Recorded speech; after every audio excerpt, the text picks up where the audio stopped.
11व्या पुण्यतिथी निमित्त आपल्याकडे प्रसिद्ध कीर्तनकार आलेले आहेत, त्यांचं आपल्याला ऐकायचं आहे. मी माफी मागते आपली, कारण मला पुढे सुद्धा जायचं आहे. आपल्याकडे महानगरपालिकाची निवडणूक सुरू आहेत, मला प्रचाराला तिकडे पण जायचं आहे. पण मला जेव्हा इकडनं निरोप आला की नाही ताई, तुम्ही आपल्या अर्धापूरला या, इकडे अतिशय सुंदर मंदिर बांधलं गेलं आहे, तर मला असं वाटलं की नाही, आपल्याला यायलाच पाहिजे.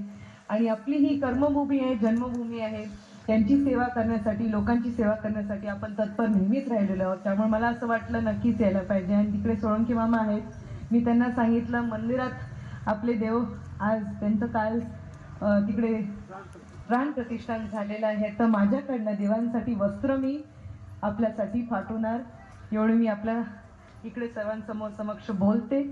काही असलं, देवासाठी काम आपण सर्वच करतो, माणसासाठी काम सर्वच करतो.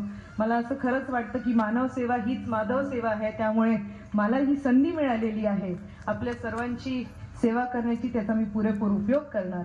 आपल्या सर्वांचे इथे आभार मानते आणि थांबते. धन्यवाद.